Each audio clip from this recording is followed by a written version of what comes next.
Batı'dan yana olanlar biraz o şekilde bir formül bölgede özellikle siyasetçinin temsilcisi Türkiye'de ekim olaylarından sonra bölgede sürekli HDP ve Yeşil Sol Parti'nin oyları düşüşü. Böyle nasıl bir ortamla karşılaştınız gittiğinizde ve nasıl bir seçim çalışması?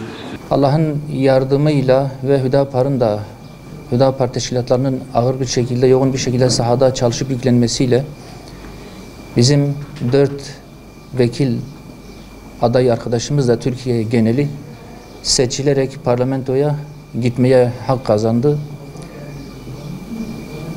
Bu süreçte biz her birimiz belki ayrı bir ilin adayıyız, ayrı bir ilin vekiliyiz ama biz kendimizi bütün Türkiye'nin vekilleri olarak görüyoruz. Bütün illeri kendi illerimiz görüyoruz. Bu nedenle imkanlar nispetinde her yeri gezmek istiyoruz. Özellikle basın mensubu arkadaşlarımızın çok önemli bir yer işgal ettiğini, çok önemli bir değer ifade ettiğinin farkındayız. Her gittiğimiz yerde ilk yaptığımız iş siz değerli basın mensubu arkadaşlarımızla bir araya gelmektir. Özellikle şunu ifade etmek isterim. Şimdi Türkiye'de çok farklı sorunlar var. Bu sorunların en önemlilerinden bir tanesi de malumunuz olduğu üzere olgulardan ziyade algıların ön plana çıkarılarak süreçlerin manipüle edilmesi, çözülmesi gereken sorunların gözden kaçırılarak farklı hususların ön plana çıkarılması hususudur. Bu nedenle biz basını, medyayı çok önemsiyoruz. Basının objektif bir yayın politikası kazanması, tarafsızlığı ya da halktan yana, toplumdan yana taraf tutması bizce çok önemli bir şey. Bu nedenle biz her gittiğimiz yerde basın mensubu arkadaşlarımızla bir araya gelir, Türkiye'nin sorunlarını konuşur, onların da düşüncelerini alırız ve bu süreci birlikte götüreceğimizi hepsine de ifade ederiz. Şimdi bizim diğer partilerden farklı bir siyasi anlayışımız var. Biz Ankara'dan siyaset yapmıyoruz. Biz yerelden siyaset yapıyoruz daha çok. Kanaat önderlerimizle, sahadaki kardeşlerimizle, medya unsurlarıyla bir araya gelir ve memleketin sorunlarını net bir şekilde tespit etme ve uygulanabilir çözümler geliştirme noktasında biz çok azami gayret gösteririz. Bu nedenle buradayım. Özellikle sizinle bir araya gelmek istedim. Katılımınız için de ayrıca teşekkür ediyorum. Bu konuda Mardin önemli bir yer tutar. Özellikle Doğu, Güneydoğu bölgeleri açısından söylüyorum. Çok kültürlülüğü, farklı unsurların bir arada barış içerisinde yaşayabilmesi anlamında gerçekten model bir ilimiz. Bu anlayışın geliştirilerek Türkiye'nin geneline yayılması, Türkiye'deki siyasetin de merkezine yayılarak bütün farklılıkların hepsinin Türkiye siyasetinde kendisini görebilmesi, katkı sunabilmesi, devlet anlayışını, hükümet anlayışını kendi anlayışı, kendi hükümeti olarak görebilmesi ve kendini orada görebilmesi çok önemli. Sizden bu anlayışa sahip çıkmanızı istiyoruz. Siz de hep birlikte beraber biz de medyayı, gündemi takip ediyoruz. Çok farklı noktalara taşınabiliyor. Kışkırtıcılar çok fazladır. Medyayı tetikçilik sahası olarak kullanan birçok unsur vardır. Bunların Türkiye'yi getirdikleri noktada hepinizce malum. Bunun da altını çizerek dedim başlamak isterim. Sizin objektif yayınınız, sizin tarafsızlığınız çok önemli. Çok büyük bir hazine ve bu objektif yayın anlayışı Türkiye'deki sorunların çözümüne katkı, kardeşliğin tesisine katkı ve toplumun sorunlarının siyasetin merkezine taşınabilmesi anlamında da çok büyük bir değer ifade ediyor. Bu anlamda bir kez daha hepinize çok teşekkür ediyorum. Değerli arkadaşlar, malum Hüdapar bir seçim birlikteliği içerisine girdi bu süreçte. Sayın Erdoğan'ın davetiyle yapılan görüşmeler sonrasında AK Parti listelerinden Cumhur İttifakı'na dahil olma yönünde bir irade ortaya çıktı. 4 vekil adayımız vardı ve Allah'ın izniyle, Allah'ın yardımıyla bu 4 vekil arkadaşımız da seçildi. Şimdi özellikle şunu öncelikle ifade edeyim. Bu süreç elbette ki iki partinin birbirine dahil olması yani iltihak anlamında değildir. Hüdapar'ın kendi programını bırakıp AK Partileşmesi ya da AK Parti'nin kendi programını bırakarak Hüdaparlaşması şeklinde bir birliktelik değildir. Bu sadece Hüdapar'ın doğrunun yanında olma, her kimden gelirse gelsin, doğrunun yanında olma, memleketin yanında olma ve yanlış da kimden gelirse gelsin onun karşısında durma hassasiyetinin bir sonucudur. Türkiye'nin bu seçimine biz hiçbir zaman CHP ile AK Parti'nin seçimi ya da Hüdapar'la işte farklı bir partinin seçimi ya da işte partiler arası bir seçim gözüyle bakmadık. Son 2 yıldır Türkiye'de yaşananlar, yürütülmek istenen süreç ve Türkiye'ye verilmek istenen şekil itibariyle biz meseleye baktığımız zaman aslında bu seçimin Türkiye'nin geleceğini inşa etme süreci olduğunu, bir memleket meselesi olduğunu net bir şekilde görebiliyoruz. 2 tane malum farklı alternatif vardı.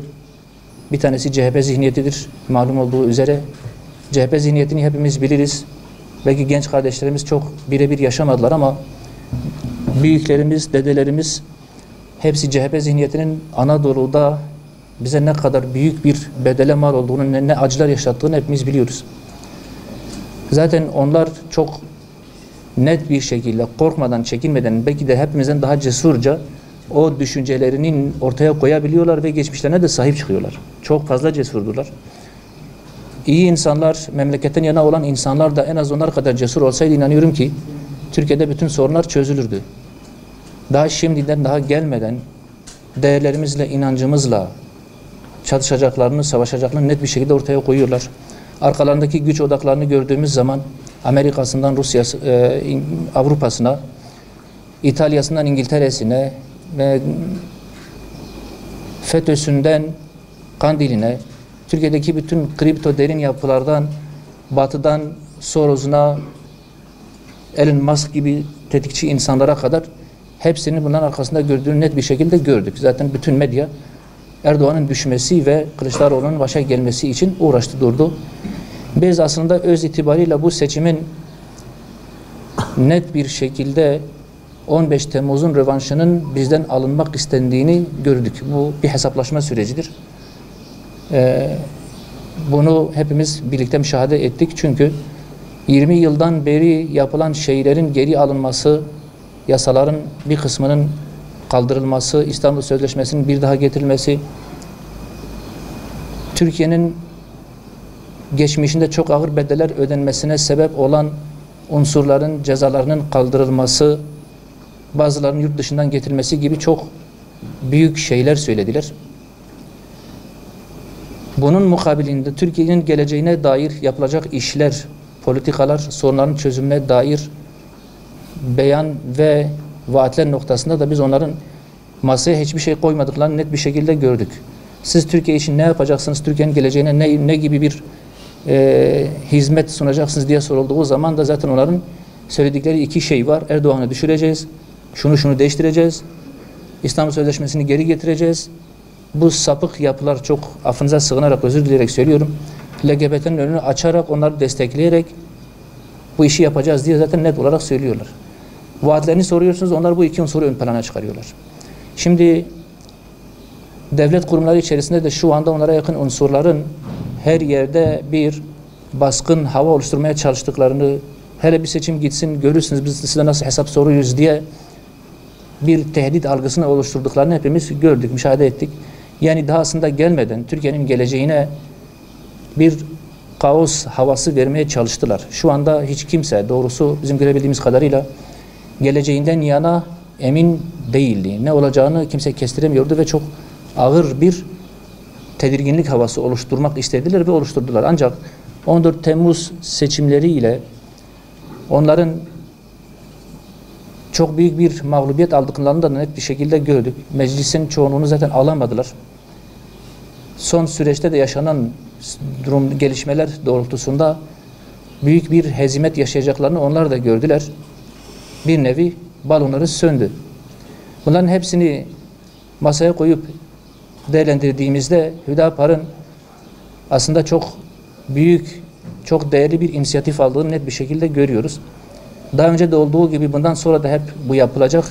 Türkiye'nin geleceği, Türkiye'nin genel maslahatları söz konusu olduğu zaman Hüdapar her zaman kurumsal menfaatini bir kenara bırakarak memleketin geleceği, birlik ve beraberliğin tesisi ve memleketin güvenli bir şekilde idare edilmesi anlamında üzerine düşeni yapmıştır, sorumluluk almıştır. 15 Temmuz olaylarında olduğu gibi şehitler de verildi malum. 6-8 Ekim olaylarında da olduğu gibi yine ağır bedeller ödenerek bazı şeylerin önüne geçilebildi. Biz bu seçimi de doğrusu ondan çok farklı görmedik. Özetle bunu biz birkaç vekillik almak ya da meclise gitmek amacıyla yapmadık. Bu kararı vermedik. Bu kararı biz memleketin güvenli ellere teslim edilebilmesi, Türkiye'nin 100 yılına mal olmuş zihniyetlerin bir 100 yılımızı daha heba etmemesi anlamında memleket için bir inisiyatif aldık, bir sorumluluk aldık ve dengeleri büyük anlamda etkilediğimizi, değiştirdiğimizi de net olarak gördük. Çünkü malum AK Parti'nin son dönemlerdeki AK Parti'ye yönelik eleştiriler, küskünler ve kopmalar sonucunda bir oy dengelerinde bir değişim olduğunu, olumsuz yönde bir değişim olduğunu hep beraber müşahede ettik. Eleştiriler vardı.